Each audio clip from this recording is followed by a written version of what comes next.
This video is on simplifying radical expressions. Recall that the symbol shown is a square root symbol.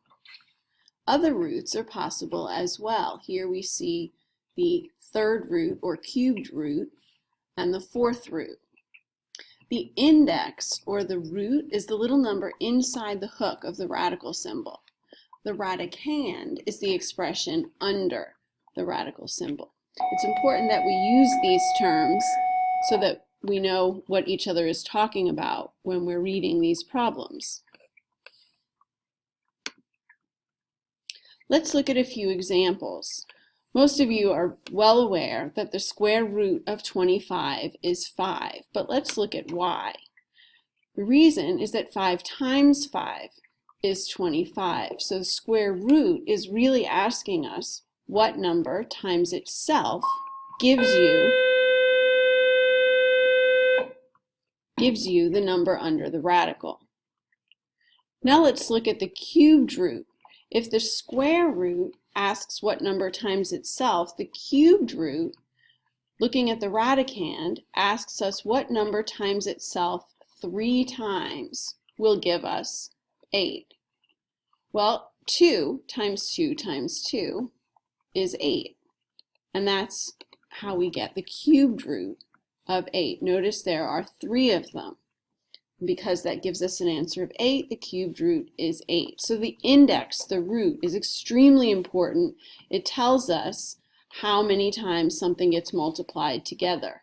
Here it's twice. Because the index for a square root is 2, we just don't write it because it's the most common radical that we use. Here, 2 times itself 3 times because the index is 3. Okay, let's look at an example that's a little bit bigger. We have the square root of 49m squared.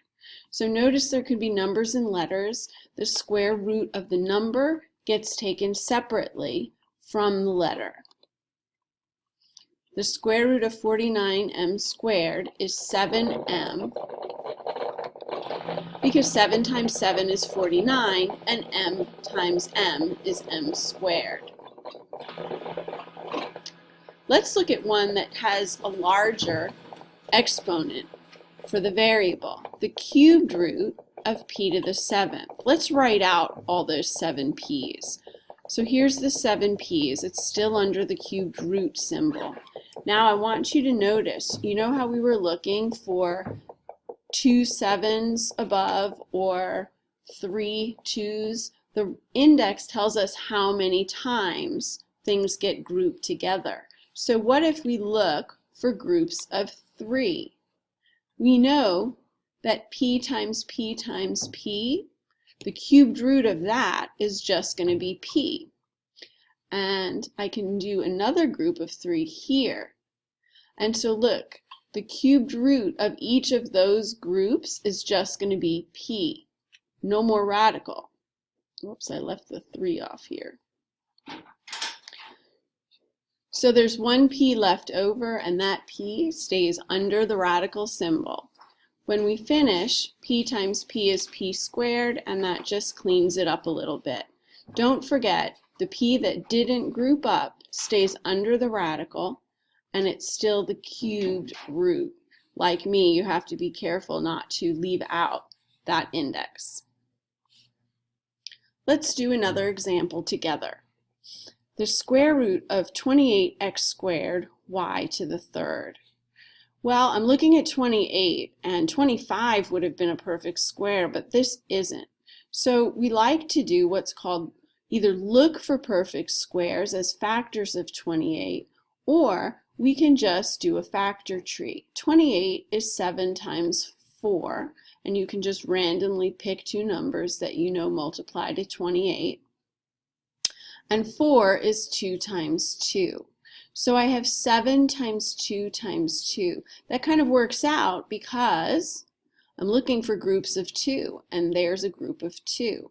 Now I still have this 7 left over. So when you're building your answer, leave space for things that you're pulling out, and then leave space for stuff that you're leaving under the radical. So I see a group of 2, that means 1, 2 comes out.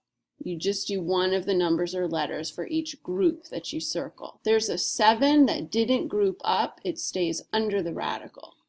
Now I have 2 X's, that's a group, so an X is coming out. I have 3 Y's, I can group up 2 of them, so 1 Y is coming out, one group, but there's still a Y left over, and so that Y stays under the radical.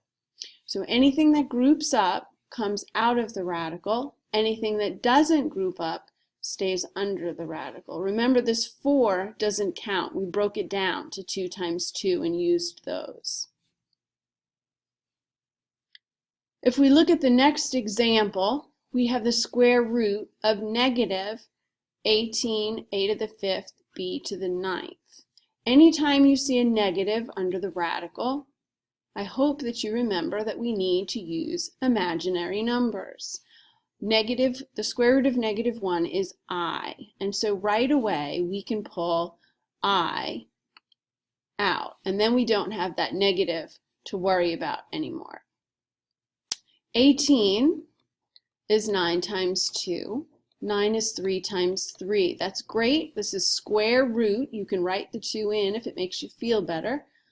I have a group of 2 3's, so a 3 comes out. So I have 5 A's. How many groups would I circle? If you wrote them out, and you can, you'd have 2 groups of A's. So that's A times A, or A squared. That's how many groups I have. But how many A's are left over after you've grouped up everything you could?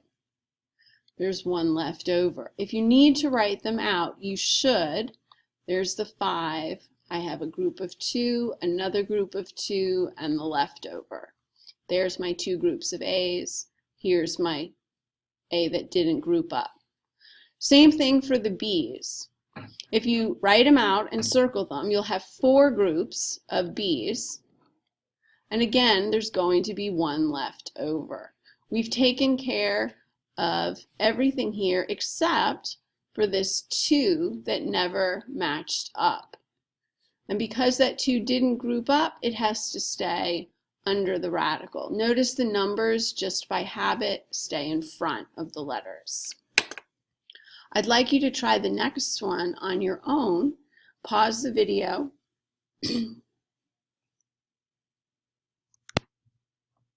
How'd you do? Notice that we had 1 group of 3's that came out. There was a 6 that never matched up, that stayed under the radical.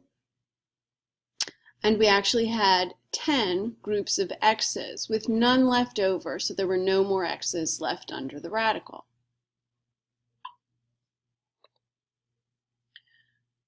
So in summary, make sure you break everything down into factors. Use the index to count the groups to pull out of the radical. Anything that doesn't group up stays under the radical.